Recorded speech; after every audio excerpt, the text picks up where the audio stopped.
अशराफ की दर्दनाक चीखें कमरे में गूंज रही थीं, मगर मैं बेबस था। मैं कुछ नहीं कर सकता था।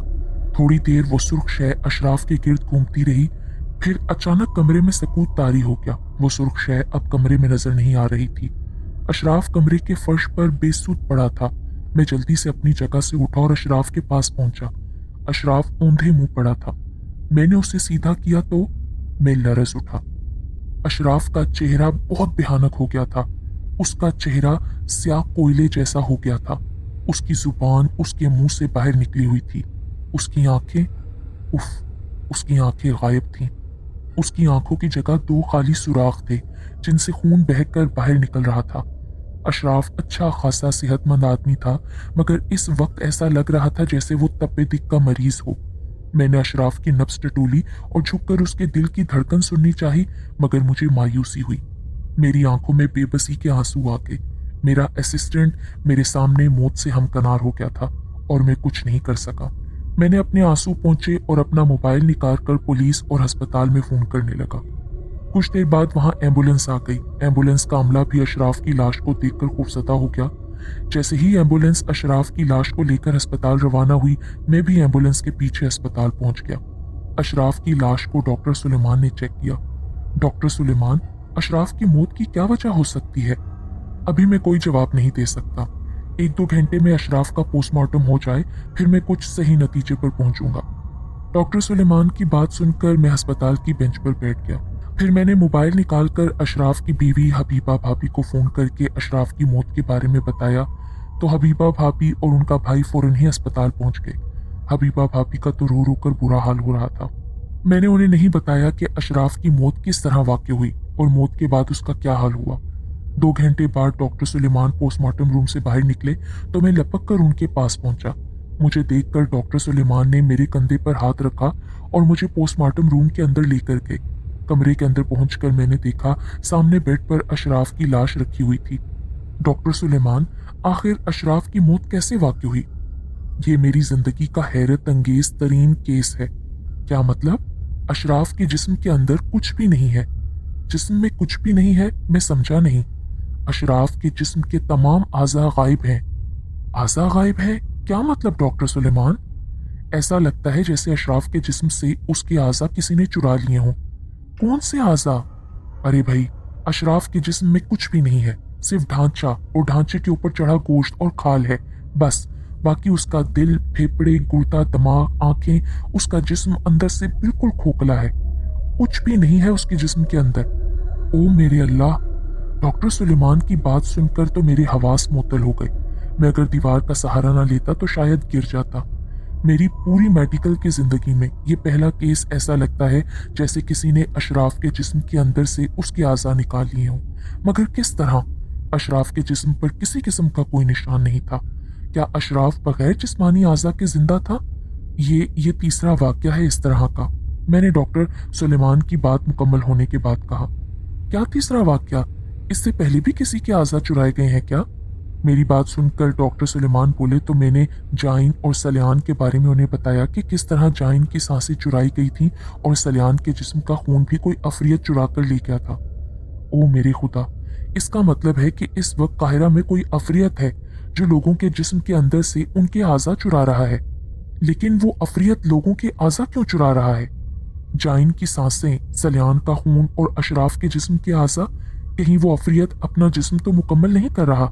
यकीनन तुम्हारी बात दुरुस्त है। इसका मतलब है अब वो किसी और शख्स का गोश्त और खाल चुराने की कोशिश करेगा ताकि अपना जिस्म मुकम्मल कर सके। यकीनन ऐसा ही है। मुझे जाइन, सलियान और अशराफ में कदरे मुश्तरक ढूंढना पड़ेगा, क्योंकि वो अफरियत हर शख्स के पीछे नहीं है बल्कि चंद मखसूस लोगों की आज़ा चुरा रहा है। तुम अब सही खतूत पर काम कर रहे हो।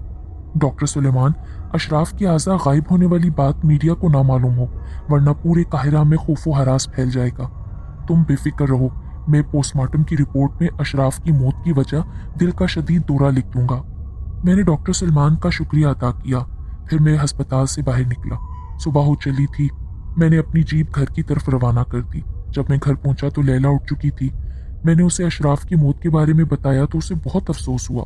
फिर मैंने उसे सलियान के घर पेश आने वाले अनहोनी वाकयात के बारे में बताया जिसमें लैला ने खासी दिलचस्पी ली। फिर मैंने उसे जाइन की मौत, सलियान की मौत और अशराफ की मौत के हकीकी असबाब बताए तो वो बेहद संजीदा हो गई, कुछ सोचने लगी। क्या सोच रही हो लैला? तुम फ्रेश होकर आओ, मैं तुम्हें कुछ बताऊंगी। मैं फ्रेश होकर बेडरूम से निकला तो लैला ने भाप उड़ाती गर्मा गर्म चाय मेरे सामने रखी। Thank you Laila.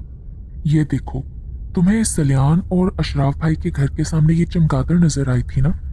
लैला ने एक किताब मेरी जानिब बढ़ाते हुए कहा तो मैंने लैला के हाथ से किताब ले ली और इस सफ़े पर नजर दौड़ाने लगा जो लैला ने किताब देते वक्त मोड़ रखा था। हाँ हाँ, यही यही चमगादड़ थी वो। ओ खुदाया, इसका मतलब है वो दोबारा इस दुनिया में आ गया है। कौन? लैला, कौन दोबारा आ गया है? अमातुनूस, उर्फे आम में उसे अजाजील कहते हैं। अमातुनूस, अजाजील, ये क्या बला है? ये वाकई एक खौफनाक बला है, शैतानों का शैतान अजाजील। मुझे पूरी बात बताओ लैला। कई सदियां पहले मिस्र के जनूब में एक शख्स रहता था जिसका नाम अमातुनूस था। ये शख्स शैतान का पैरोकार था। उसने अपनी मोहब्बत और रियासत से शैतान को खुश करके काफी ताकत हासिल कर ली थी। फिर अमातुनूस ने अपने चेलों के साथ उस वक्त के बादशाह को शिकस्त देकर हुकूमत पर कब्जा कर लिया और अजाजील का लक़ब इख्तियार करते हुए खुद बादशाह बन बैठा। अमातुनूस या अजाजील अपने वक्त का बहुत जालिम जादूगर था। उसने लाखों इंसानों को मौत के घाट उतार दिया। अमातुनूस को जिस शख्स की शक्ल पसंद नहीं आती थी वो उस शख्स के चेहरे को तेजाब से जलाकर उसका चेहरा अपनी मर्जी का बनाने की कोशिश करता। अजाजील मौत पर फतह हासिल करना चाहता था, लिहाजा वो दिन रात इसी कोशिश में लगा रहता कि किसी तरह शैतान को खुश करके उसे अमर जिंदगी का फलसफा बता दे ताकि वो मौत पर फतह पाकर अमर हो जाए। खासी ड्रोनी कहानी है। ये कहानी नहीं है, अजाजील हकीकत था। उसने नहायत जालमाना तरीके से मिस्र के जनूबी हिस्से पर हुकूमत की थी। उसके दौरे हुकूमत में लाखों मिस्री बेमौत मारे गए थे। अमातुनूस या अजाजील मरा कैसे था? अजाजील के वक्त ही में मशरिक की जानिब एक रहमदिल खुदा तर्स बादशाह रासीस की हुकूमत थी। अल्लाह ने रासीस को खास ताकतों से नवाजा था। उसका दौरे हुकूमत खुशहाली और मुसरतों का दौर था। शैतान ने अजाजील को बताया कि रासीस की ताकत उसके बालों में है, लिहाजा अजाजील अगर किसी तरह रासीस के बाल हासिल कर ले तो वो अपने मकसद में कामयाब हो सकता है, यानी मौत को शिकस्त देकर अपनी जिंदगी हासिल कर सकता है। लिहाजा अजाजील रासीस के बाल हासिल करने की साजिश करने लगा। तो फिर अजाजील रासीस के बाल हासिल कर सका? हाँ, अजाजील ने रासीस को दोस्ती का झांसा देकर अपने महल में आने की दावत दी, जिसे रासीस ने कबूल कर लिया और वहां पर धोखे से अजाजील ने सोते हुए रासीस के बाल हासिल कर लिए। फिर तो अजाजील ने मौत पर फतह हासिल कर ली होगी ना? नहीं। क्यों? जब अजाजील ने रासीस के बाल हासिल कर लिए तो फिर वो मौत को शिकस्त क्यों नहीं दे सका? जैसे ही अजाजील ने रासीस के बाल काटे, रासीस की आंख खुल गई और वो अजाजील का मकसद जान गया। लिहाजा रासीस और उसके जानिसार साथियों ने अजाजील और उसके साथियों पर हमला कर दिया। इस हमले में अजाजील के काफी साथी खत्म हुए, लिहाजा अजाजील अपने चंद खास चेलों के साथ महल से फरार हो गया। रासीस और उसके साथी अजाजील के ताकुब में दौड़े और काफी दूर जाकर उन्होंने अजाजील और उसके साथियों को नरगे में ले लिया। जब अजाजील ने देखा कि उसकी मौत करीब है तो लैला किताब पढ़ते पढ़ते रुक गई। मौत देखकर अजाजील ने क्या किया? अजाजील ने मौत को करीब देखकर अपने आप को अलताहू कर लिया। अलताहू? ये क्या है? अलताहू का मतलब है टुकड़े करना। टुकड़े करना मतलब? अजाजील ने अपनी मौत को करीब देखकर अपने आप को अलताहू कर लिया। उस वक्त उसके साथ उसके 4 चेले मौजूद थे, लिहाजा अजाजील ने अपने आप को अलताहू करते हुए अपने एक चेले को अपनी सांसें बख्श दी, दूसरे चेले को अपना खून, तीसरे को अपने जिस्म के दीगर आज़ा और चौथे को अपना गोश्त और खाल देकर जमीन के चारों सिमतों में भगा दिया। भगा दिया मतलब? हाँ, अजाजील ने अपने जिस्म को 4 टुकड़ों में तकसीम करके अपने 4 चेलों में बांट दिया। एक चेले को मशरिक, दूसरे को मगरिब, तीसरे को शुमाल और चौथे को जनूब की जानिब रवाना कर दिया। ओह, तो इसका मतलब है सदियों बाद अजाजील अपने चेलों से अपना जिस्म वापस ले रहा है। तुम्हारी बात कहानी के तौर पर तो बहुत अच्छी हो सकती है लैला, मगर अकल में नहीं समा रही। तुम्हारे साथ यही मुश्किल है कि तुम्हें हर चीज अपनी अकल की कसौटी पर परखनी होती है, जबकि दुनिया में हजारों नहीं लाखों ऐसी पुरअसरार बातें हैं जिसका जवाब अकल के पास नहीं है। कैस? अगर तुम्हारी बात सच मान ले लैला, तो इसका मतलब है अज़ाज़ील का अभी एक शिकार और बाकी है, जिससे अज़ाज़ील अपना गोश्त और खाल वापस लेगा। यकीनन। तो वो कौन हो सकता है? अज़ाज़ील के चारों चेले सामी नस्ल से ताल्लुक रखते थे। काहिरा की 20% से आबादी सामी नस्ल से ताल्लुक रखती है। अब पुलिस किसके सामी नस्ल के बंदे की निगरानी करेगी भाई? हमारे चीफ आयरम खुद सामी नस्ल से ताल्लुक रखते हैं। मैं ये बात नहीं कह रही कि तुम सामी नस्ल के हर शख्स की निगरानी करो। मैंने एक बात कही है। अब तुम देखो, जाइन, सलियान और अशराफ भाई सामी नस्ल से ही ताल्लुक रखते थे कि नहीं? वो तीनों न सिर्फ सामी नस्ल से ताल्लुक रखते थे, बल्कि वो तीनों औलाद की नेमत से भी महरूम थे। इसीलिए अज़ाज़ील वापस आया है कि अब उसके जिस्म की हिफाजत के लिए उसके चेलों की नस्ल खत्म हो रही है, और यकीनन उसका चौथा चेला भी न सिर्फ सामी नस्ल से होगा, बल्कि वो भी बेऔलाद होगा। सामी नस्ल के बहुत से लोगों को तो मैं जानता हूँ। हमारे चीफ आयरम खुद सामी नस्ल से हैं, मगर उनका एक बेटा भी है। जरूरी नहीं है कि तुम्हारे चीफ ही अज़ाज़ील के चेलों की नस्ल से हों। इसका मतलब है मेरी तफ्तीश यहाँ आकर ठप हो जाती है।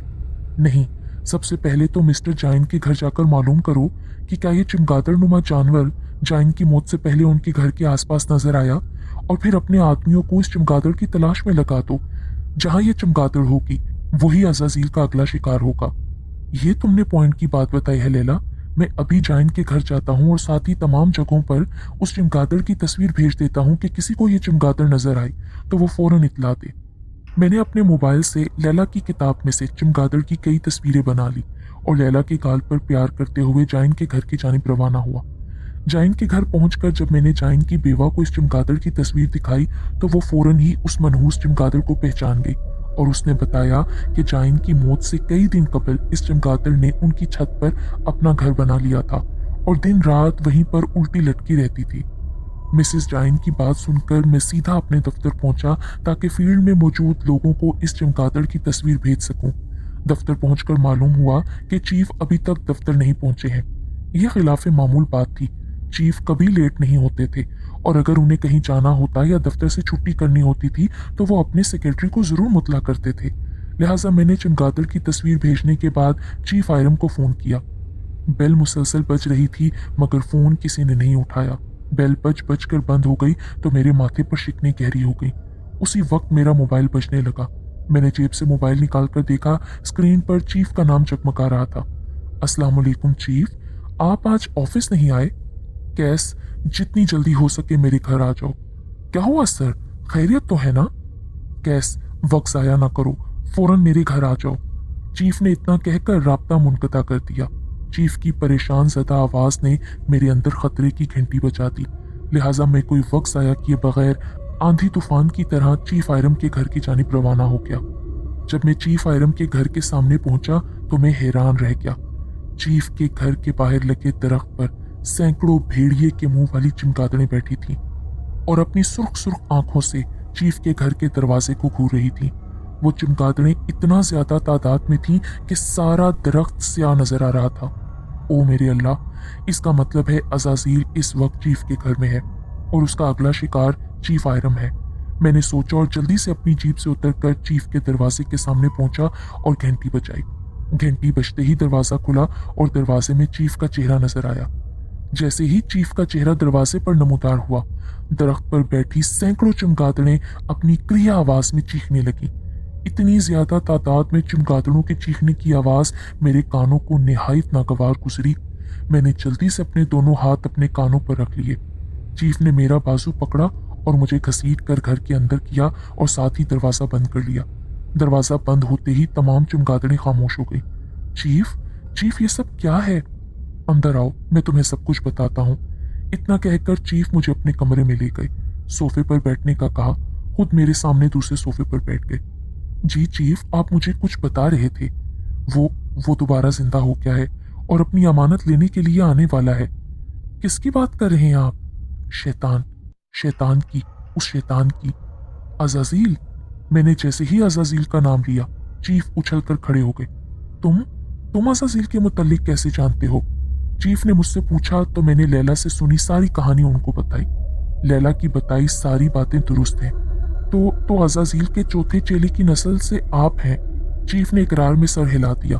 मगर चीफ, अज़ाज़ील के तो सारे चेले बेऔलाद थे, यानी उनकी औलाद नहीं थी, इसीलिए वो अपना जिस्म लेने वापस आया है। मगर आपका तो एक बेटा है ना? ये बात सिर्फ मेरे चंद करीबी अजीज जानते हैं और आज मैं तुम्हें बता रहा हूँ। मिकाइल मेरा बेटा नहीं है। आपका बेटा नहीं है? जब काफी साल मेरे घर औलाद नहीं हुई ना, तो मैंने और मेरी बीवी ने यतीम खाने से एक लावारिस बच्चा गोद ले लिया था। वो बच्चा मिकाइल है। ओह, ये बात सिर्फ तुम अपने हद तक ही रखना। मिकाइल को इस बात का ना पता चले। तो मिकाइल इस वक्त कहाँ है? वो अपने दोस्तों के साथ दूसरे शहर गया हुआ है। अज़ाज़ील से बचने का कोई तरीका नहीं है क्या? है, इसीलिए मैंने तुम्हें यहाँ बुलाया है। क्या तरीका है? तुमने इस केस पर बड़ा काम किया है और तुम्हारी बीवी लैला को अज़ाज़ील के बारे में काफी मालूमात है। और तुम अरबियों नस्ल भी हो। हमारी कदीम किताबों में लिखा है कि अज़ाज़ील की मौत एक अरबियों नस्ल शख्स के हाथों ही होगी। मुझे उसे मारने के लिए क्या करना होगा चीफ? तुम्हें बैतुल ललबीन जाना होगा। बैतुल ललबीन? वो जो कायरा से चंद घंटे की मुसाफत पर है। हाँ, वहाँ कदीम सामी नस्ल का कबीला आबाद है और वहाँ के मजहबी रहनुमा तुम्हें सही गाइड कर सकते हैं। ओह, तो तुम अभी निकल जाओ बैतुल ललबीन के लिए। लेकिन चीफ, आपको इस हालत में छोड़कर मैं कैसे जा सकता हूँ? मेरी मौत यकीनी है, मगर हमें हर हालत में अज़ाज़ील को रोकना होगा, वरना दुनिया को उसके खतरनाक नताइज भुगतना होंगे। लेकिन कुछ नहीं। तुम फौरन बैतुल ललबीन के लिए निकलो। चीफ, कोई ऐसी सूरत नहीं हो सकती कि आपकी जान बच जाए? नहीं, मेरा गोश्त और खाल अज़ाज़ील की अमानत है और वो हर हालत में उसे लेकर रहेगा। बस तुम्हें अज़ाज़ील को रोकना होगा। जाओ मेरे बच्चे, अल्लाह तुम्हें कामयाब करे। चीफ की आवाज रंध गई और मैं आंसू पीते हुए दरवाजा खोलकर बाहर निकल आया। जैसे ही बाहर निकला, बाहर दरख्त पर बैठी सैकड़ों चमगादड़ें अपनी भयानक आवाज में चीखने लगी। मैं कान दबाकर अपनी जीप की जानिब बढ़ा। उसी वक्त 4-5 चमगादड़ें तेजी के साथ उड़ती हुई मेरे करीब आईं और मुझ पर हमला आवर हुई। मैं तेजी के साथ नीचे बैठ गया। चमगादड़ों का हमला नाकाम हुआ तो मजीद चमगादड़ें दरख्त से उड़ी और तेजी के साथ मेरी जानिब बढ़ी। मैंने अपना हाथ सर से बुलंद करके उन चमगादड़ों का मुकाबला करना चाहा। कई चमगादड़ें मेरे हाथ से टकराकर रोड पर गिर पड़ी, मगर एक चमगादड़ का तेज नाखून मेरी गर्दन पर पड़ा तो मेरी सिसकारी निकल गई। उसी के साथ दरख्त पर बैठी सारी चमगादड़ें मुझ पर हमला करने के लिए मेरी जानिब लपकीं। उन सब के एक साथ उड़ने की वजह से अंधेरा सा छा गया। मैं तेजी के साथ जीप के करीब पहुंचा और मैंने जीप का दरवाजा खोला और जल्दी से जीप के अंदर बैठ गया। सारी चमगादड़ें मेरी जीप पर हमला आवर हो गईं। वो चमगादड़ें मेरी जीप की छत पर विंडस्क्रीन पर बैठी अपने नाखूनों से जीप की छत और विंडस्क्रीन को खुरच रही थी। मैंने जल्दी से जीप स्टार्ट की और तेजी के साथ जीप चला दी। जीप के चलते ही चमगादड़ें उछल उछल कर जीप से नीचे गिरने लगी। मैं जीप को निहायत तेजी के साथ चला रहा था। काफी दूर तक मैं तेजी के साथ ड्राइव करता रहा। आखिरकार चमगादड़ों ने मेरी जीप का ताक़ुब बंद कर दिया और वापस चली गई।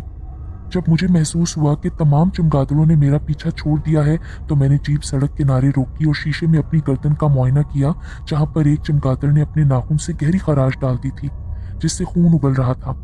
मैंने एंटीसेप्टिक से खून साफ किया, जीप में रखी दवा खराश पर लगाई। फिर मैंने मोबाइल निकाला ताकि लैला को फोन कर सकूं, क्योंकि अब तक मुझे लैला की कहानी पर यकीन नहीं था। मगर चीफ आयरम की बात सुनकर मुझे लैला की कहानी सच मालूम होने लगी थी। लिहाजा मैं उसी सिलसिले में लैला को फोन करना चाह रहा था। वो मिस कॉल लैला की थी। शायद वो मुझे कॉल करना चाह रही थी, मगर भाग दौड़ में मुझे मोबाइल की रिंगटोन नहीं सुनाई थी। मैंने जल्दी से रीडायल का बटन दबाया तो कॉल लैला को जाने लगी। हेलो लैला। हेलो कैस, मैं तुम्हें कब से कॉल कर रही थी, मगर तुमने कॉल रिसीव ही नहीं की। लैला, अज़ाज़ील का चौथा शिकार चीफ आयरम ही है। क्या? मगर मेरी मालूमात के हिसाब से तो अज़ाज़ील का चौथा शिकार सामी नस्ल से होने के अलावा बेऔलाद भी होगा। चीफ आयरम बेऔलाद ही है। लैला, एक अहम बात है, मैं शायद 1-2 दिन घर ना आ सकूं। पर तुम कहाँ जा रहे हो कैस? मैं बैतुल ललबीन जा रहा हूँ। बैतुल ललबीन? हाँ, वहाँ कदीम सामी नस्ल के कबीले के मजहबी रहनुमा से मिलने। तो फिर तुम फौरन मरकजी रेलवे स्टेशन पहुंच जाओ। मैं इस वक्त वहीं पर हूँ। मैं भी बैतुल ललबीन जा रही हूँ। तुम क्यों बैतुल ललबीन जा रही हो? तुम्हें अंदाजा नहीं कैस, अगर अज़ाज़ील रासीस के बाल हासिल करने में कामयाब हो गया तो दुनिया के लिए कितना खतरनाक हो सकता है। हमें हर हालत में उसे रोकना होगा। लेकिन लैला, तुम क्या कर सकती हो? मैं मौत की वादी में जा रही हूँ, जो बैतुल ललबीन से आगे तपते रेगिस्तान के दरमियान में है। वहां मुझे कदीम सामी नस्ल के मजहबी रहनुमा से मिलना है। वही है जो हमें वो रास्ता दिखा सकते हैं जिस पर चलकर हम अज़ाज़ील को रोक सकते हैं। मजहबी रहनुमा? वो क्या करेंगे? दुनिया में शैतानी ताकतों के साथ रूहानी ताकतें भी हैं, इसलिए मुझे मजहबी रहनुमा से मिलना है। लेकिन तुम अकेले कैसे जाओगी? कहीं तुम्हें कुछ हो गया तो? दुनिया के अरबों इंसानों को बचाने के लिए अगर मेरी जान कुर्बान होती है ना कैस, तो ये मुनाफे का सौदा होगा। लैला, तुम स्टेशन पर रुको, मैं भी तुम्हारे साथ चलूंगा। मैंने इतना कहकर राब्ता मुनक़ता किया और जीप स्टार्ट करके तेजी के साथ रेलवे स्टेशन की जानिब चल दिया। ट्रेन में लैला के साथ सफर करते हुए मैं अपने आप को किसी पुरस्कार फिल्म का हीरो समझ रहा था, जो न सिर्फ अपनी हीरोइन बल्कि पूरी इंसानियत को बचाने के लिए अपनी जान की बाजी लगा देता है। तेज रफ्तार ट्रेन ने 6 घंटे बाद हमें बैतुल ललबीन के रेलवे स्टेशन पर उतार दिया। स्टेशन पर उतरते ही मैंने चाहा कि किसी होटल में चंद घंटे आराम किया जाए, मगर लैला को मंजिल पर पहुंचने की बहुत जल्दी थी। लिहाजा हमने एक टैक्सी की और 2 घंटे के बाद एक सहराई इलाके में पहुंच गए। यहाँ के ज्यादातर लोग सामी नस्ल से ताल्लुक रखते थे और कदीम मिस्री जबान बोलते थे। चंद एक को अरबी भी आती थी, मगर ज्यादातर लोग मुकामी जबान ही बोल रहे थे। खुशकिस्मती से लैला को ये जबान निहायत अच्छी तरीके से आती थी, लिहाजा हमें कोई मुश्किल पेश नहीं आई। फिर यहाँ पर लैला के कुछ कॉन्ट्रैक्टर भी थे, लिहाजा इस सहराई इलाके में पहुंचते ही लैला ने अपने एक दोस्त की मदद ली और फिर लैला को वो दोस्त जिसका नाम अयान था, वो, मैं और लैला ऊँटों पर सवार होकर सहरा में निकल पड़े। मैं तो चाह रहा था कि कुछ देर आराम किया जाए, मगर लैला की संजीदगी देखते हुए मैंने आराम करने पर इसरार नहीं किया। चंद घंटे बाद ही हम एक ऐसी जगह पहुंच गए जहां चंद दरख्त थे, साथ ही मीठे पानी की मौजूदगी का एहसास भी हो रहा था। शायद रेगिस्तान में ये कोई नखलिस्तान था। यहाँ झोंपड़ियां बनी हुई थीं। लैला और अयान इन झोंपड़ियों के सामने ऊँटों से उतर गए, तो मैं भी अपने ऊँट को बिठाकर उस पर से उतरा। फिर उन झोंपड़ियों में से निस्बतन एक बड़ी झोंपड़ी के सामने लैला और अयान रुके, तो मैं भी रुक गया। फिर लैला ने झोंपड़ी के बाहर खड़े एक नौजवान से कुछ कहा तो वो झोंपड़ी के अंदर चला गया।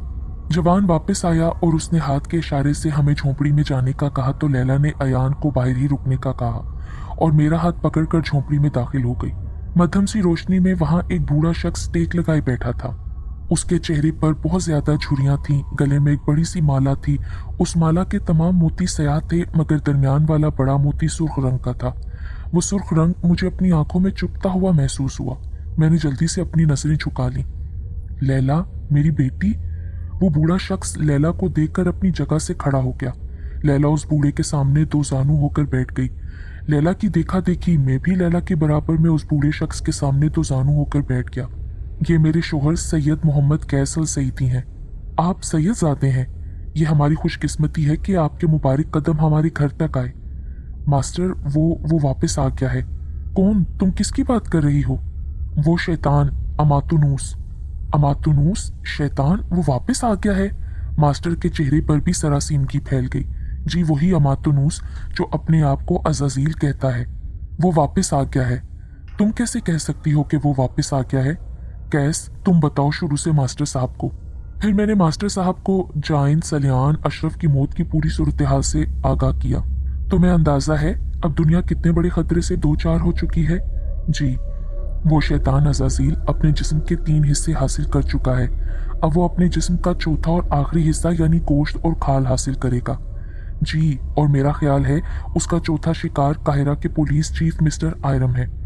और हो सकता है वो शैतान अब तक अपने जिस्म का चौथा हिस्सा हासिल कर चुका हो। लैला ने मेरी बात आगे बढ़ाई तो मास्टर गहरी सोच में डूब गए। मास्टर, हमें आपकी मदद दरकार है। मैं अब बूढ़ा हो गया हूँ, मेरे बदन में अब ताकत नहीं रही। और फिर हमारी मजहबी किताबों में लिखा है कि अज़ाज़ील को मारने वाला सैयद होगा, अरबी नस्ल होगा। मैं सैयद भी हूँ और अरबी नस्ल भी हूँ। मैंने जवाब दिया तो बूढ़ा मास्टर गौर से मेरी पेशानी की जानिब देखने लगा। तुम्हारी रोशन पेशानी बता रही है कि तुम एक बहादुर और निडर इंसान हो। तुम इस शैतान का मुकाबला कर सकते हो, मगर इसके लिए तुम्हें अपनी जान की बाजी लगानी पड़ेगी। मैं इसके लिए तैयार हूँ। दुनिया के अरबों इंसानों की बका के लिए मैं इस शैतान से जरूर टकराऊंगा। अज़ाज़ील अपना जिस्म मुकम्मल करने के बाद पाताल से अपनी महबूबा तलबीस की रूह को निकालेगा और फिर उसे इस दुनिया की किसी दोशीज़ा की जरूरत पड़ेगी। तलबीस अज़ाज़ील की महबूबा? लैला बुड़बुड़ाई। हाँ, तलबीस अज़ाज़ील की महबूबा, जिसे रासीस के सिपाहियों ने कत्ल करके उसकी लाश के छोटे छोटे टुकड़े करके सहरा में फैला दिए थे। जिसे परिंदे खा गए थे, मगर अज़ाज़ील ने अपनी शैतानी कुव्वतों से काम लेते हुए तलबीस की रूह को आसमानों पर जाने से रोक दिया और उसे पाताल में रख दिया कि जब वो दोबारा दुनिया में आएगा तो अपनी महबूबा तलबीस को जिंदा कर लेगा। मगर तलबीस का जिस्म ख़त्म हो चुका है, लिहाजा अज़ाज़ील इस दुनिया की किसी दोशीज़ा के बदन में तलबीस की रूह को दाखिल करेगा और फिर वो दोनों मिलकर इस दुनिया पर कहर बरसाएंगे। इस शैतान को रोकने की कोई तरकीब है क्या? वो शैतान अपनी महबूबा को जिंदा करने के बाद रासीस के बाल हासिल करेगा, जिसे उसने दरियाए नील के किनारे किसी जगह छुपाए रखा है। इस शैतान की असल ताकत इन्हीं बालों में है। तुम्हें किसी तरह वो बाल इस शैतान से पहले हासिल करने हैं। जैसे ही वो बाल तुम्हारे सर पर रखे जाएंगे, तुम लामहदूद ताकतों के मालिक हो जाओगे। फिर तुम इस शैतान का मुकाबला कर सकोगे। लेकिन मास्टर साहब, वो बाल कहाँ हैं? दरियाए नील के किनारे किसी जगह वो बाल दफन है। दरियाए नील तो बहुत बड़ा है मास्टर साहब, कोई भी मकसद आसानी से हासिल नहीं होता। ये कहकर बूढ़े मास्टर ने अपने गले से वो माला उतारी और मेरे गले में डाल दी। मेरे सर पर हाथ रखकर दुआया कलमात पढ़ने लगा।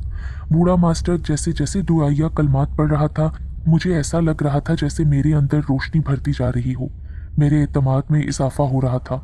मुझे इस दुनिया को बचाने के लिए शैतान अज़ाज़ील से मुकाबला करना ही था। अज़ाज़ील किसी हाँफते हुए कुत्ते की तरह सांस लेता है और इसका चेहरा आसेबी भेड़िए की तरह का है और नहूसत के साए इसके साथ रहते हैं। बूढ़ा मास्टर दुआया कलमात के बाद मुझसे मुखातिब हुआ। नहूसत के साए से आपकी क्या मुराद है?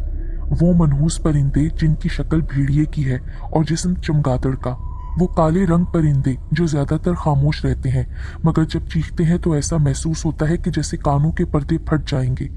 क्या तुमने देखे हैं वो परिंदे? मास्टर साहब के पूछने पर मैंने इकरार में सर हिला दिया।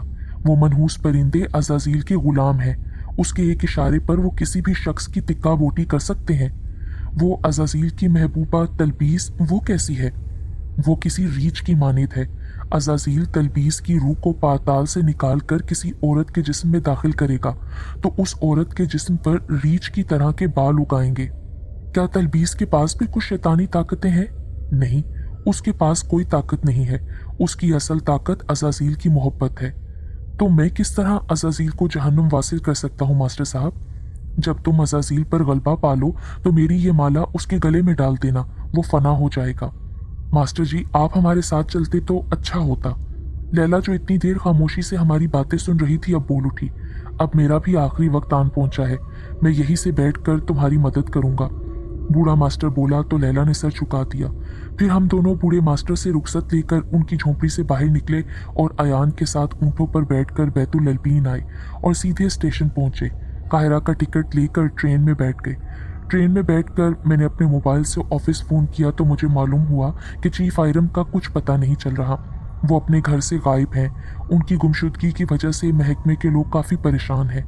चीफ आयरम के घर से एक ढांचा मिला है और अभी तक ये मालूम नहीं हो सका कि वो ढांचा किसका है।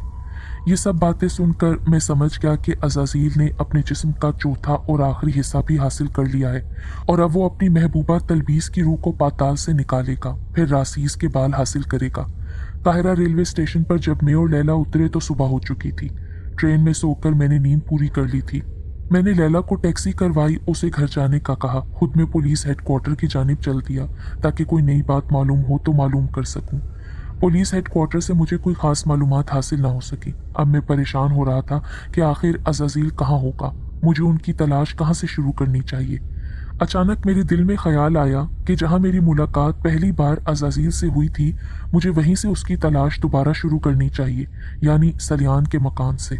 लिहाजा मैं अपने दफ्तर से बाहर निकला। जीप में बैठकर सलियान के मकान की जानिब चल दिया। दोपहर हो रही थी, धूप काफ़ी तेज़ थी। काहिरा की सड़कें सुनसान थीं। मैं तेज़ी के साथ सलियान के मकान की जानिब जा रहा था। जब मैं सलियान के मकान के करीब पहुंचा तो मैंने देखा सलियान के मकान के पास एक लड़की खड़ी है। उस लड़की का लिबास देखकर मैं बासानी कह सकता था कि वो लैला है। मैंने लैला को घर जाने का कहा था, मगर इस वक्त यहाँ सलियान के मकान के पास ये क्या कर रही है? मैं हैरान हो रहा था। मैंने जीप सलियान के मकान के पास रोकी और जीप से उतरकर लैला को आवाज़ दी तो लैला ने मेरी आवाज़ सुनकर पीछे की जानिब देखा और मुझे देखकर मुस्कुरा दी। लैला, तुम यहाँ क्या कर रही हो? मैंने तो तुम्हें घर जाने का कहा था ना।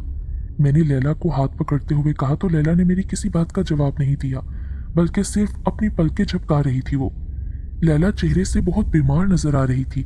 मैंने लैला का हाथ पकड़ा तो मुझे उसका हाथ गर्म महसूस हुआ। लैला, तुम्हें तो बुखार है, तुम ठीक हो ना? तुम्हारे साथ कोई हादसा तो पेश नहीं आया क्या? नहीं, मैं ठीक हूँ, लैला ने मुस्कुरा कर जवाब दिया। मगर लैला की मुस्कुराहट बड़ी अजीब सी थी, जिसे मैं कोई मायने नहीं दे सकता। चलो जीप में बैठो, घर चलते हैं। नहीं, मुझे सलियान के घर के अंदर जाना है, लैला जिद्दी बच्चे की तरह बोली। क्यों? तुम सलियान के घर क्यों जाना चाहती हो? मुझे जाना है घर के अंदर। मैं तो लैला की हालत देखकर परेशान हो रहा था। अच्छा ठीक है, चलो। मैंने लैला का हाथ पकड़ा और सलियान के घर के दरवाजे की जानिब चला। लैला ने निहायत नरमी के साथ मेरे हाथ से अपना हाथ छुड़ाया और अपने दोनों हाथ बांधकर अपने सीने पर रख लिए। मैंने एक बार फिर हैरत से लैला को देखा, मगर मुंह से मैंने कुछ नहीं कहा और सलियान के दरवाजे की जानिब बढ़ा। ओ, यहाँ तो पुलिस ने सील लगाई हुई है। सील तोड़ दो। तुम तो खुद भी पुलिस वाले हो ना? पर यह गैर कानूनी अमल होगा लैला। ठीक है, मैं सील तोड़ देती हूँ। इतना कहकर लैला ने आगे बढ़कर दरवाजे में लगे ताले पर लगी सील तोड़ दी। ये क्या किया तुमने? इस ताले को तुम खोलोगे या ये भी मैं ही खोलूं? लैला ने कहा तो मैं गहरी नजरों से उसे देखता हुआ ताले पर झुक गया। जरा सी कोशिश से ताला खुल गया। ताला खुलते ही लैला फौरन अंदर दाखिल हो गई। उसके पीछे मैं भी अंदर चला गया। सामने ही सीढ़ियां थीं। लैला सीधी सीढ़ियों की जानिब बढ़ी और ऊपर जाने लगी। सीढ़ी चढ़ते ही सामने दीवार में एक मुजस्मा बना हुआ था, जिसका धड़ इंसान का था मगर चेहरा भेड़िए का था। लैला सीधी उस मुजस्मे के सामने जाकर खड़ी हो गई। उसी वक्त जो मंजर मैंने देखा वो नाकाबिले यकीन था। वो मुजस्मा दीवार से निकलकर लैला के सामने खड़ा हो गया, यानी वो मुजस्मा जिंदा हो गया था। कौन हो तुम? मैंने बुखला कर कहा। मेरे इस तरह बुखलाने पर उस मुजस्मे ने कहका लगाया। मुझे ऐसे लगा जैसे मेरे कानों के पर्दे फट गए हों। कौन हो तुम? क्या तुम अज़ाज़ील हो? कुछ देर बाद मैंने हवास काबू करते हुए उस मुजस्मे से पूछा। मैं आका अज़ाज़ील का एक अदना सा गुलाम हूँ। जो मंत्र मैंने तुम्हें बताया था वो पढ़ो। मेरे कानों में बूढ़े मास्टर की आवाज गूंजी तो मैंने जल्दी से मंत्र पढ़ना शुरू कर दिया। हा हा हा हा। उस मुजस्मे ने मेरे मंत्र पढ़ने पर एक कहका लगाया। मनहूस हो तुम और नापाक है तुम्हारा आका अज़ाज़ील। अनकरीब वो जहन्नुम की आग में जल रहा होगा। जमीन में धंसा दिया जाएगा वो नापाक वजूद। मैं मंत्र पढ़ता जा रहा था। तुम्हारे पास इतनी ताकत नहीं है कि तुम मुझे फना कर सको, और बात करते हो मेरे आका अज़ाज़ील को मिटाने की। मैं अभी तुम्हें खत्म करूंगा। मुजस्मा मेरी जानिब बढ़ने लगा। साइबेरिया की ठंडी और यकबस्ता हवाओं आओ और अपनी सर्दी से इस शैतान के चेले को फना कर दो। मैं तेजी के साथ मंत्र पढ़ रहा था। मेरे मंत्र पढ़ते ही ऐसे लगा जैसे कमरे में ठंडी हवाएं चलने लगी हों। उस मुजस्मे ने कुछ बोलने के लिए मुंह खोला तो उसका मुंह बर्फ से भर गया। कमरे में छत से बर्फबारी होने लगी। मुझे भी सर्दी महसूस हो रही थी, मगर हैरत अंगेज तौर पर लैला बिल्कुल साकित खड़ी थी। उसकी आंखों की पुतलियां तक हरकत नहीं कर रही थीं। मगर मैं इस वक्त लैला पर तवज्जो नहीं दे सकता था, क्योंकि मेरी सारी तवज्जो उस भयानक मुजस्मे पर थी। तेज हवाओं ने उस मुजस्मे को जमीन से उठाकर ऊपर ले जाकर जोर से नीचे पटक दिया। उस मुजस्मे के कई टुकड़े हो गए और वो मुजस्मा एक बार फिर पत्थर का बन गया। मैंने उस मुजस्मे को शिकस्त दे दी थी। मुजस्मे के टूटते ही मैंने लैला का हाथ पकड़ा और उसे अपनी जानिब खींचा ताकि उसे लेकर सलियान के मकान से बाहर चला जाऊं, मगर लैला अपनी जगह से हिली तक नहीं। लैला, लैला चलो यहाँ से। मैं चीखा और एक बार फिर लैला का हाथ पकड़कर खींचा, मगर लैला ने अपना हाथ आहिस्ता से हिलाया और मुझे धक्का दिया तो मैं कई कदम दूर तक लड़खड़ाता चला गया। लैला के इस तरह धक्का देने और इस धक्के की वजह से मेरा कई कदम लड़खड़ा जाना मुझे हैरत में डाल रहा था। लैला, मैं जोर से चीखा तो लैला ने मेरी जानिब तरफ देखा तो मैं कई कदम पीछे लड़खड़ाकर हट गया। ये वही लैला है जिससे मैं प्यार करता हूँ, जिसके साथ मैंने जिंदगी के कई खूबसूरत पल गुजारे हैं। क्योंकि इस वक्त लैला बेहद खौफनाक नजर आ रही थी। उसकी आंखें खौफनाक हद तक सुर्ख हो रही थीं, साथ ही अपने हलकों से बाहर निकली पड़ी थीं। उसके हाथों और पैरों पर स्याह बाल उग रहे थे और उसका चेहरा भयानक रीछ के चेहरे में बदल रहा था। तलबीस, अचानक मेरे मुंह से निकला। तलबीस ने लैला के जिस्म पर कब्जा कर लिया है। ये सोचकर ही खौफ से मेरे रोंगटे खड़े हो गए। लैला मुझे नजरअंदाज करती हुई दरवाजे की जानिब बढ़ी तो मैं भागकर लैला के सामने आ गया। लैला, लैला, मैंने लैला को पुकारा तो लैला रुक गई। फिर उसने मेरी जानिब देखा और फिर उसने अपना बड़ा सा मुंह खोला। अंदर उसके नुकीले दांत नजर आने लगे। हट जाओ मेरे रास्ते से, वरना मैं तुम्हें कच्चा चबा जाऊंगी। लैला के मुंह से अजनबी आवाज बरामद हुई, यानी तलबीस ने लैला के जिस्म पर मुकम्मल तौर पर कब्जा कर लिया था। छोड़ दो मेरी लैला को तलबीस। मैं एक बार फिर लैला या तलबीस के सामने आ गया। मुझे इस तरह अपने रास्ते में देखकर तलबीस तिलमिला गई और उसने आगे बढ़कर मेरी गर्दन दबोच ली। तलबीस की गिरफ्त इतनी मजबूत थी कि मुझे अपना दम घुटता हुआ महसूस हुआ।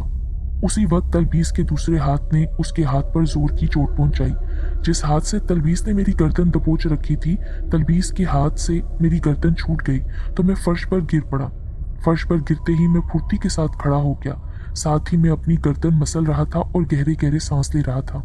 जब मेरे हवास बहाल हुए तो मैंने देखा कि तलबीस का एक हाथ उसके दूसरे हाथ से लड़ रहा है और तलबीस तिलमिलाकर अपने ही हाथ पर वार कर रही है।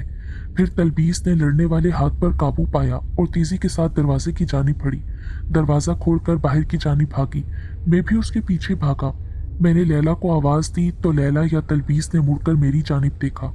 उफ, उसका चेहरा किसी भयानक रीछनी की तरह का हो गया था। कैस, कैस, मुझे बचाओ। उसके मुंह से लैला की आवाज बरामद हुई। लैला, मैं बेकरारी से चीखा। हा हा हा। तलबीस ने जोरदार कहका लगाया। भूल जाओ अपनी लैला को अब। इसका जिस्म मेरा जिस्म है और मैं अज़ाज़ील के पास जा रही हूँ। तलबीस ने कहका लगाने के बाद कहा। उसके साथ ही उसने एक लंबी छलांग लगाई और ऐसा लगा जैसे वो उड़ने लगी हो। असवान, असवान डैम, वहीं पर रासीस के बाल दफन है। मुझे लैला की आवाज सुनाई दी। उसके साथ ही तलबीस ने एक और लंबी छलांग लगाई और मेरी नजरों से ओझल हो गई। मैं जल्दी से अपनी जीप के पास पहुंचा, उसे स्टार्ट करके असवान डैम की जानिब चल दिया। मैं आंधी तूफान की तरह जीप चलाता हुआ असवान डैम तक पहुंचा। जब मैं असवान डैम के किनारे पहुंचा तो मैंने देखा कि असवान डैम पे ट्रैफिक जाम है और लोग अपनी गाड़ियों से उतर उतर कर डैम से दूर भाग रहे हैं। मैंने डैम के ऊपर देखा तो मेरा दिल धक से रह गया। डैम के ऊपर बुलंदी पर एक भेड़िए नुमा आदमी खड़ा था। उसका धड़ तो इंसानों जैसा था, मगर उसका चेहरा किसी भेड़िए से मुशाबे था और उसका कद 20 या 30 फुट का था। मैं समझ गया कि ये अज़ाज़ील है। अज़ाज़ील के भेड़िए नुमा सर पर मोटे मोटे बालों की विग ही रखी थी जो हवा में किसी सांप की तरह लहरा रही थी। मैं समझ गया कि अज़ाज़ील ने रासीस के बाल हासिल कर लिए हैं और अब इन बालों को उसने अपने सर पर किसी विग की तरह पहन लिया है। इसका मतलब है अज़ाज़ील को लामहदूद ताकतें हासिल हो गई हैं। उसी वक्त मेरी नज़र तलबीस पर पड़ी जो लैला के जिस्म के अंदर मौजूद थी और भागकर अज़ाज़ील की जानिब जा रही थी। मैं तेजी के साथ तलबीस की जानिब बढ़ा और दीवाना वार तलबीस के पीछे दौड़ा। मेरे अंदर एक जुनून था। मेरी प्यारी लैला जिसके जिस्म पर तलबीस ने कब्जा कर लिया था, मुझे लैला को तलबीस से छुड़ाना था। मैं फौरन ही तलबीस के पास पहुंच गया और मैंने पीछे से तलबीस को जोर का धक्का दिया तो तलबीस लड़खड़ा कर डैम की सड़क पर गिर पड़ी। तलबीस के गिरने के बाद मैंने नजर उठाकर अज़ाज़ील की जानिब देखा तो मैं लरस कर रह गया। अज़ाज़ील कुछ ही फासले पर खड़ा मुझे कीना तोड़ नजरों से घूर रहा था। उसी वक्त तलबीस उठकर खड़ी हुई और तेजी से मेरी जानिब बढ़ी। वो मुझ पर हमला करना चाहती थी। नहीं नहीं तलबीस, कैस को मत छूना। अज़ाज़ील तलबीस का इरादा जानकर जोर से चीखा, मगर देर हो चुकी थी। तलबीस ने अपना भयानक हाथ बढ़ाकर मेरी गर्दन पकड़ ली। मेरा दम घुटने लगा। मेरी आंखों के सामने अंधेरा छाने लगा। लैला, लैला, मध्यम सी आवाज मेरे हलक से बरामद हुई। लैला का नाम लेते ही तलबीस का हाथ मेरे गले से हट गया और तलबीस मुझसे दूर होकर खड़ी हो गई। वो हैरत से अपने हाथ को देख रही थी जो मुझे गिरफ्त में लेने पर तैयार नहीं था। तलबीस फिर मेरी जानिब बढ़ी। तलबीस, कैस को हाथ मत लगाओ, वरना इस जिस्म के अंदर मौजूद लैला की रूह कैस की मोहब्बत में पागल होकर तुम्हें नुकसान पहुंचा सकती है। अज़ाज़ील फिर चीखा। अब मैं समझ गया कि अज़ाज़ील क्यों तलबीस को मुझे छूने से मना कर रहा है, क्योंकि लैला की रूह मेरा लम्स पाते ही बेचैन होकर तलबीस की नापाक रूह से लड़ जाती है। मैं ये जानकर तेजी के साथ तलबीस की जानिब बढ़ा और मैंने हाथ बढ़ाकर तलबीस को अपनी गिरफ्त में ले लिया। तलबीस मेरी गिरफ्त में आते ही मचलने लगी। वो मुझसे दूर होना चाहती थी, मगर मैंने मजबूती के साथ उसको पकड़ रखा था। आखिरकार तलबीस निढाल हो गई और उसके साथ ही तलबीस का भयानक चेहरा तब्दील होने लगा। भयानक चेहरे की जगह अब लैला का खूबसूरत चेहरा जगह ले रहा था। अचानक लैला के मुंह से स्याह रंग का धुआं निकलने लगा। उसके साथ ही मेरे गले में पड़ी बूढ़े मास्टर की माला का सुर्ख मनका भी चमकने लगा। फिर सारा स्याह धुआं उस सुर्ख मनके में समा गया। तलबीस लैला के जिस्म से निकल चुकी थी। अब लैला का असल चेहरा और जिस्म था। लैला बेहोश होकर धड़ाम से सड़क पर गिर पड़ी। लैला ने अपने जिस्म के अंदर तलबीस की नापाक रूह से जान गुसल मुकाबला किया था। उसी वक्त अज़ाज़ील मेरी जानिब बढ़ा तो मैंने जल्दी से अपने गले में पड़ी माला को गले से उतारा। सड़क किनारे पड़े एक बड़े से पत्थर पर माला का मनका तोड़ने के इरादे से आगे बढ़ा। नहीं, नहीं, मनका मत तोड़ना, अज़ाज़ील मेरा इरादा जानकर चीखा। उसी वक्त फिजा में हजारों की तादाद में चमगादड़ें नमूदार हुईं और भयानक आवाज में चीखने लगीं। वो सब मुझ पर हमला करना चाहती थीं, मगर शायद अज़ाज़ील की इजाज़त की मुंतज़िर थीं। ये देखकर मैंने माला को पत्थर पर रखा और दूसरे पत्थर को माला पर मारने के लिए हाथ ऊपर किया। नहीं, नहीं, अज़ाज़ील फिर चीखा। अज़ाज़ील, मैं एक लम्हे में तुम्हारी महबूबा को जहन्नुम में भेज सकता हूँ। मेरी आवाज़ अज़ाज़ील की आवाज़ से ज़्यादा बुलंद हो गई। मेरी बात सुनते ही चमगादड़ें फिर चीखने लगी। मैं तुम्हारी महबूबा को जहन्नुम के अंधेरों में धकेल रहा हूँ। मैंने एक बार फिर धमकी दी। नहीं, तुम ऐसा नहीं करोगे। अज़ाज़ील की आवाज़ इस कदर तेज थी कि लगता था जैसे आसमान टूटकर ज़मीन पर आ गिरा हो। तुम मेरी मोहब्बत को हलाक नहीं कर सकते। अगर तुम अपनी महबूबा को पाना चाहते हो तो मेरी एक शर्त माननी होगी। मुझे तुम्हारी हर शर्त मंजूर है, बस तलबीस को मेरे हवाले कर दो। तो फिर रासीस के बाल मेरे सर पर रख दो। नहीं, ये मैं नहीं कर सकता। तुम कुछ और मांग लो, मैं तुम्हें अमर जिंदगी दे सकता हूँ, तुम्हें कभी मौत नहीं आएगी। मेरी सिर्फ यही एक शर्त है, वरना तुम्हारी महबूबा गई। मैंने अपना पत्थर वाला हाथ बुलंद किया ताकि दूसरे पत्थर पर रखी माला का सुर्ख मनका तोड़ सकूं, क्योंकि इस वक्त सुर्ख मनके में तलबीस की नापाक रूह कैद थी और जैसे ही सुर्ख मनका टूटता तलबीस की रूह जहन्नुम वासिल हो जाती। रुक जाओ, रुक जाओ, मैंने कहा। अज़ाज़ील तकलीफ दे अंदाज में चीखा। फिर उसने रासीस के बालों का गुच्छा अपने सर पर से उतारा और हाथ आगे बढ़ाकर उन बालों को मेरे सर पर रख दिया। जैसे ही बालों का गुच्छा मेरे सर पर रखा गया, मुझे ऐसे लगा जैसे मेरे अंदर बेपनाह ताकत आ गई हो। इसके साथ ही मेरा कद बुलंद होने लगा और अज़ाज़ील का कद छोटा होने लगा। अब मैं 20 फुट से ज्यादा लंबा हो गया था। मेरे मुकाबले में अज़ाज़ील एक हकीर कीड़ा नजर आ रहा था। तलबीस को मेरे हवाले कर दो, अज़ाज़ील बोला तो मैं धीरे से मुस्कुराया और फिर मैंने निहायत तेजी के साथ माला को अज़ाज़ील के गले में डाल दिया। माला जैसे ही अज़ाज़ील के गले में पड़ी, अज़ाज़ील जख्मी भैंसे की तरह टकराने लगा। उसके सारे बदन में आग लग गई। वो अज़ियतनाक हालत में चीख रहा था। सारी फिजा में शदीद बदबू फैल गई। अज़ाज़ील जोर जोर से तकलीफदे अंदाज में चीख रहा था। उसका बदन आग में जलने लगा। वो आग का एक गोला नजर आ रहा था। आखिरकार वो जलते जलते मेरी नजरों से गायब हो गया। मैं फिर आऊंगा, मुझे अज़ाज़ील की आखिरी आवाज सुनाई दी। तुम जब भी अपनी शैतानी ताकतों के साथ इस दुनिया पर हमलावर होगे, मुझे अपने मुकाबिल ही पाओगे, मैं भी जवाब में चीखा। अज़ाज़ील के गायब होते ही मैंने अपने सर पर से रासीस के बालों को उतारा तो मेरा कद दोबारा पहले जैसा हो गया। मैंने जल्दी से अपनी जीप से माचिस निकाली और उन बालों को आग लगा दी। मुझे ऐसा करने के लिए बूढ़े मास्टर ने कहा था, क्योंकि अगर अज़ाज़ील दोबारा इस दुनिया में आता है तो फिर उसे रासीस के बाल ना मिल सकेंगे, क्योंकि असल ताकत तो रासीस के बालों में है। रासीस के बाल जलकर राख हो गए तो मैंने उन बालों की राख उठाकर नीचे दरिया नील के बहते पानी में फेंक दी। फिर मैं लैला की जानिब मुतवज्जा हुआ। लैला अभी तक बेहोश पड़ी थी। मैंने लैला को थोड़ा हिलाया जुलाया तो वो होश में आ गई और मुझे देखते ही मुझसे लिपट गई।